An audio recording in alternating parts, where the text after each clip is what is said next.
Hello दोस्तों, Bhiwani education app में आपका हार्दिक स्वागत है। मैं आज आपको 10th क्लास की पॉलिटिकल साइंस का फर्स्ट लेसन कराऊंगा जिसका नाम है सत्ता की साझेदारी। मैं इस लेसन में आपको बेल्जियम और श्रीलंका के बारे में बताऊंगा, किस प्रकार इन दोनों देशों में अलग अलग धर्मों के बीच आपसी मतभेद होता है। सबसे पहले मैं आपको बेल्जियम के बारे में बताऊँगा। बेल्जियम एक यूरोप महाद्वीप का एक छोटा सा देश है जो क्षेत्रफल में हरियाणा राज्य से भी छोटा है। अगर बात की जाए 2011 के अकॉर्डिंग हरियाणा राज्य का क्षेत्रफल 24,212 वर्ग किलोमीटर है। इससे भी छोटा है, इससे भी कम है क्षेत्रफल बेल्जियम देश का, जो यूरोप महाद्वीप का एक देश है। इसकी सीमाएं 4 देशों के साथ लगती हैं: फ्रांस, नीदरलैंड, जर्मनी और लग्जमबर्ग। अगर मैं आपको इसकी जो मैप में आपको दिखा देता हूँ, यूरोप महाद्वीप में जो बेल्जियम देश है, ये यहाँ पे हमारा भारत है। बिल्कुल इसके पश्चिम में चलते यहाँ पे जो रेड कलर की जो ये बिंदु दिख रही है, ये क्या है? ये बेल्जियम देश है। बेल्जियम देश के बिल्कुल जो पूर्व दिशा में है ये जर्मनी, ऊपर है नीदरलैंड और दक्षिण में है ये फ्रांस, और बिल्कुल इसके नीचे दक्षिण में ही फ्रांस से थोड़ा ऊपर यहाँ पे है लग्जमबर्ग।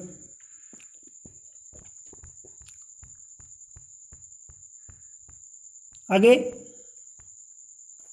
इसकी आबादी 1 करोड़ से थोड़ी सी अधिक है। 1 करोड़ से थोड़ी अधिक है, मतलब करीब हरियाणा की आबादी से करीब आधी। अगर 2011 के अकॉर्डिंग हरियाणा की जनसंख्या की बात की जाए तो 2011 के अकॉर्डिंग हरियाणा की जनसंख्या 2,53,51,462 है, और बेल्जियम की जनसंख्या 1 करोड़ से थोड़ी सी अधिक है। इस छोटे से देश के समाज की जातीय बनावट बहुत ही जटिल है। देश की कुल आबादी का 59% हिस्सा फ्लेमिश इलाके में रहता है और जो डच बोलता है। शेष 40% लोग जो वेलोनिया क्षेत्र में रहते हैं और फ्रेंच भाषा बोलते हैं।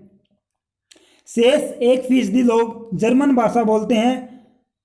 राजधानी ब्रुसेल्स के 80% लोग फ्रेंच भाषा बोलते हैं और 20% लोग डच भाषा बोलते हैं। मैं आपको बता देता हूँ, जो सबसे ज़्यादा मतलब अधिक जनसंख्या की बात की जाए तो जिनकी आबादी ज़्यादा है बेल्जियम में 59% जो डच भाषा बोलते हैं वे हैं, और उसके बाद है 40% लोग फ्रेंच भाषा बोलते हैं। इन दोनों के बीच क्या है? आपसी मतभेद है। किस बात को लेकर? क्योंकि जो 40% वाले हैं जो फ्रेंच भाषी, ये अल्प विकसित होते हुए भी शिक्षा के क्षेत्र में और आर्थिक रूप से मजबूत हैं, और इन दोनों के चलते आगे जैसे जैसे समय बीतता जाता है फ्रेंच भाषी लोग आर्थिक रूप से मजबूत होते जाते हैं, तो इससे इनका आपसी टकराव पैदा हो जाता है, मतभेद हो जाता है दोनों के बीच। जैसे मैं आपको दिखा देता हूँ, बेल्जियम के समुदाय और क्षेत्र जो वेलोन क्षेत्र है फ्रेंच भाषी, जो ये रेड कलर वाला है ये है वेलोन क्षेत्र फ्रेंच भाषी। यहाँ पे जो फ्रेंच बोलते हैं वे लोग रहते हैं। आगे जो फ्लेमिश है डच भाषी, वे यहाँ पे येलो कलर का जो दिख रहा है इसमें रहते हैं। और ये आगे ब्रुसेल्स जो राजधानी है, ये यहाँ पे बिल्कुल अपोजिट में है। यहाँ पे 80% लोग फ्रेंच भाषा बोलते हैं और 20% लोग डच भाषा बोलते हैं, और इसमें 1% लोग हैं वे जर्मन भाषा बोलते हैं। आगे अल्पसंख्यक फ्रेंच भाषी लोग तुलनात्मक रूप से ज़्यादा समृद्ध और ताकतवर रहे हैं। बहुत बाद में जाकर आर्थिक विकास और शिक्षा का लाभ पाने वाले डच भाषी लोगों को इस स्थिति से नाराजगी थी। क्या है? जो शिक्षा पाकर जो फ्रेंच भाषी लोग हैं वे डच भाषी लोगों से आगे निकल गए, तो इन लोगों को ये बात रास न आई। इन दोनों के बीच ये एक दूसरे से ईर्ष्या करने लगे, जलने लगे। इसके चलते 1950 और 60 के दशक में फ्रेंच और डच बोलने वाले समूहों के बीच तनाव बढ़ने लगा। इन दोनों समुदायों के टकराव का सबसे तीखा रूप ब्रुसेल्स में दिखा। ब्रुसेल्स क्या है? ब्रुसेल्स बेल्जियम, यूरोप महाद्वीप का जो छोटा सा देश बेल्जियम, उसकी राजधानी है। यह एक विशेष तरह की समस्या थी डच बोलने वाले लोग संख्या के हिसाब से अपेक्षाकृत ज़्यादा थे, लेकिन धन और समृद्धि के मामले में कमज़ोर और अल्पमत थे। मतलब क्या, जो डच भाषी लोग हैं 59% लोग हैं, जनसंख्या के हिसाब से फ्रेंच भाषी लोगों से ज़्यादा थे, लेकिन धन और समृद्धि के मामले में कमज़ोर और अल्पमत थे। मैंने जो आपको बेल्जियम के बारे में बता दिया, अब मैं आपको श्रीलंका के बारे में बताऊंगा। श्रीलंका में क्या है, श्रीलंका में भी बेल्जियम की तरह जातीय संघर्ष है। यहाँ पे सिन्हैली और तमिल लोगों के बीच आपसी मतभेद है। आइए इस स्थिति की तुलना में एक और देश से करें। मतलब बेल्जियम के देश से तुलना करते हुए यहाँ पे श्रीलंका के बारे में दिया गया है। श्रीलंका एक द्वीपीय देश है जो तमिलनाडु के दक्षिण तट से कुछ किलोमीटर की दूरी पर स्थित है। हम सब ने भारत का जो मैप देखा होगा, बिल्कुल इसके जो भारत के दक्षिण में राज्य है तमिलनाडु, उसके दक्षिण में श्रीलंका स्थित है, जो एक द्वीपीय देश है। कुछ भारत के तमिलनाडु, जो भारत का राज्य है तमिलनाडु, उससे कुछ ही दूरी पर स्थित है। इसकी आबादी करीब 2 करोड़ यानी हरियाणा के बराबर है। मैंने आपको पीछे बेल्जियम का बारे में जब आपको बता दिया था कि हरियाणा की जनसंख्या 2011 के अकॉर्डिंग बता दिया था मैंने, 2,53,51,462 है। और श्रीलंका की जनसंख्या करीब 2 करोड़ है। दक्षिण एशिया के अन्य देशों की तरह श्रीलंका की आबादी में भी कई जातीय समूहों के लोग हैं। दक्षिण एशिया मतलब जो भारत, श्रीलंका, पाकिस्तान, बांग्लादेश, जो भी ये देश मैंने आपको बताए हैं, ये सभी देश एशिया महाद्वीप के हैं। एशिया महाद्वीप मतलब एशिया महाद्वीप के दक्षिण में अन्य देशों की तरह श्रीलंका की आबादी भी जातीय समूह के कई लोग रहते हैं। श्रीलंका में भी जो दक्षिण एशिया के कई अन्य देश हैं, उन्हीं की तरह श्रीलंका में भी जातीय समूहों के अनेक लोग हैं। सबसे प्रमुख सामाजिक समूह सिन्हैलियों का है। इनकी आबादी कुल 74% है।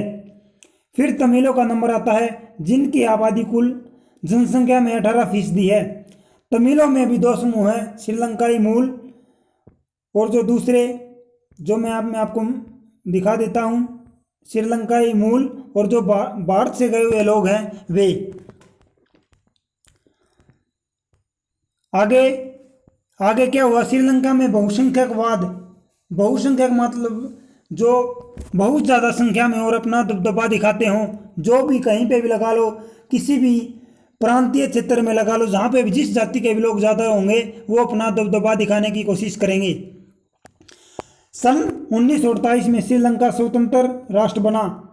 सिन्हैली समुदायों के नेताओं ने अपनी बहुसंख्या के बल पर शासन प्रभुत्व जमाना चाहा। इस वजह से लोकतांत्रिक रूप से निर्वाचित सरकार ने सिन्हैली समुदायों की प्रभुसत्ता कायम करने के लिए अपने बहुसंख्यक परिस्थिति के तहत कई कदम उठाए।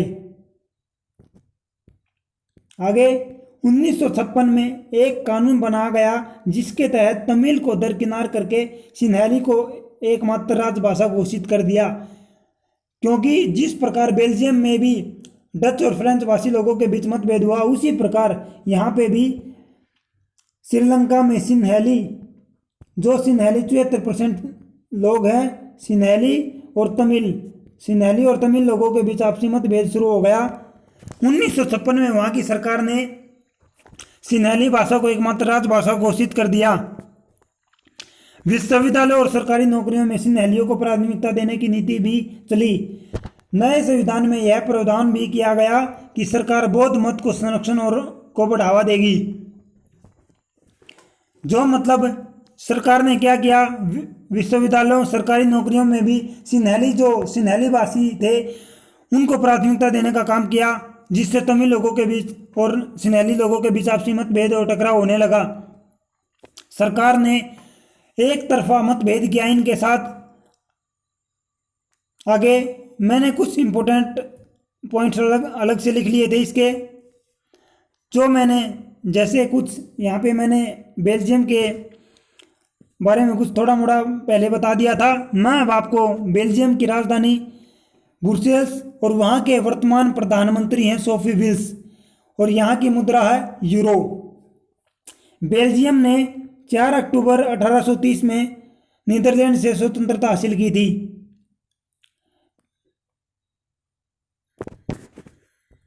आगे, एथनिक या जातीय। एथनिक या जातीय क्या होता है? ऐसी सामाजिक विभाजन जिसमें हर समूह अपनी अपनी संस्कृति को अलग मानता है।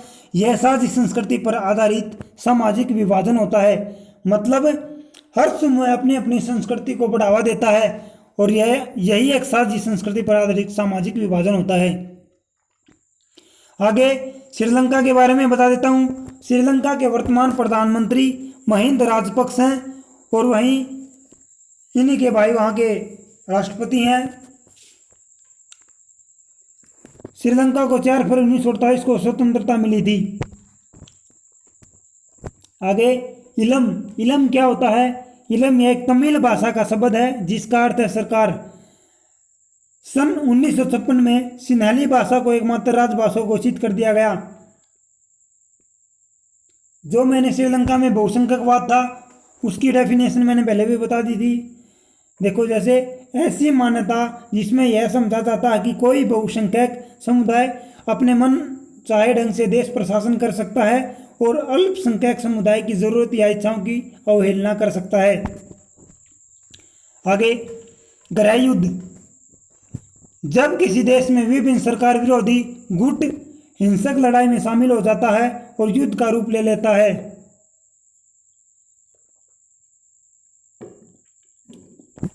जब 1956 में श्रीलंका में 1956 में सिन्हाली को एकमात्र राजभाषा घोषित कर दिया गया, उस वक्त सिन्हाली समुदाय और तमिल लोगों के बीच आपसी मतभेद हो गया, जिससे देश के अंदर ही गृह युद्ध शुरू हो गया और यह गृह युद्ध आगे चलकर 2009 में समाप्त हुआ।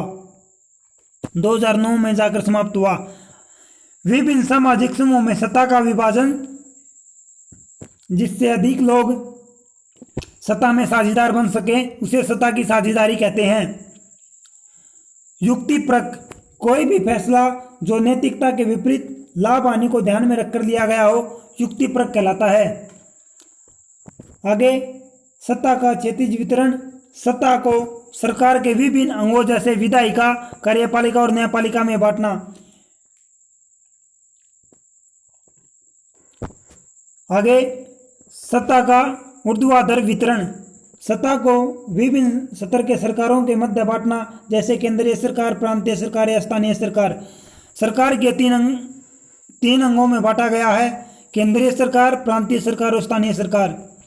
आगे, सामुदायिक सरकार क्या होती है? विभिन्न धार्मिक, भाषाई और धार्मिक समूहों, भाषाई और सामाजिक समूह द्वारा अपने लिए चुनी हुई सरकार सामुदायिक सरकार कहलाती है।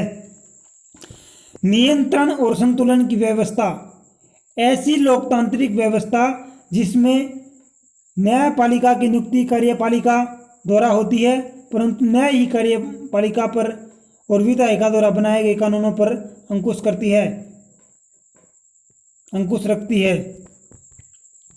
आगे, सन 1970 और 93 के बीच बेल्जियम के संविधान में, अब मैंने जो छोटे क्वेश्चन एक नंबर के थे वे छोटे क्वेश्चन लिखे हुए हैं यहाँ पे। 1970 और 93 के बीच बेल्जियम के संविधान में कितनी बार संशोधन किया गया? 4 बार। श्रीलंका में सिन्हाली समुदाय की प्रभुसत्ता कायम करने के लिए किस सरकार का गठन किया गया? बहुसंख्यकवाद का। आगे, बेल्जियम में किस जातीय समूह की आबादी सबसे अधिक है? बेल्जियम में मैंने आपको बता दिया था, फ्लेमिश इलाके में जो रहते हैं डच 59%, 40% लोग वेलोनिया क्षेत्र में जो रहते हैं वे फ्रेंच भाषी और 1% लोग जर्मन भाषा बोलते हैं। श्रीलंका में सबसे अधिक किस सामाजिक समूह की है? अधिक संख्या की समूह है सिन्हाली समुदाय की, जो 74% है। बेल्जियम में मुख्य रूप से कौन सी 2 भाषाएं बोली जाती हैं? डच और फ्रेंच भाषा। यूरोपीय संघ का मुख्यालय कहाँ पे है? यूरोपीय संघ का मुख्यालय है ब्रुसेल्स में। मैं आपको बता देता हूँ, ब्रुसेल्स में कई अंतर्राष्ट्रीय संगठनों का मुख्यालय है। जैसे मैं आपको बता देता हूँ, एक तो है नाटो। नाटो क्या? नॉर्थ अटलांटिक ट्रीटी ऑर्गेनाइजेशन, जिसकी स्थापना 1949 में अमेरिका द्वारा की गई थी। आगे, यूरोपीय संघ का मुख्यालय ब्रुसेल्स में है, जिसकी स्थापना 1992 में की गई थी। बेल्जियम में कौन सा अल्पसंख्यक वर्ग अमीर और शक्ति संपन्न है? फ्रेंच। बहुसंख्यवाद के कारण कौन सा देश लंबे समय तक गृहयुद्ध की आग में झुलसता रहा? श्रीलंका। सत्ता की साझेदारी किस चीज में सर्वाधिक सहायक है संघर्ष को रोकने में? बेल्जियम में सामुदायिक सरकार का चुनाव किसके द्वारा किया जाता है? भाषा के आधार पर डच, फ्रेंच और जर्मन बोलने वाले। श्रीलंका में सिंहली भाषी लोगों का संबंध किस धर्म से है? बौद्ध धर्म से। मैंने इस लेसन में जो भी एनसीईआरटी की बुक से इम्पोर्टेंट पॉइंट्स थे वो मैंने आपको करा दिए हैं। अगर अब आप इस लेसन को, इस लेक्चर को लेके किताब को पढ़ोगे तो आपका लेसन पूरी तरह से कवर हो जाएगा। थैंक यू दोस्तों।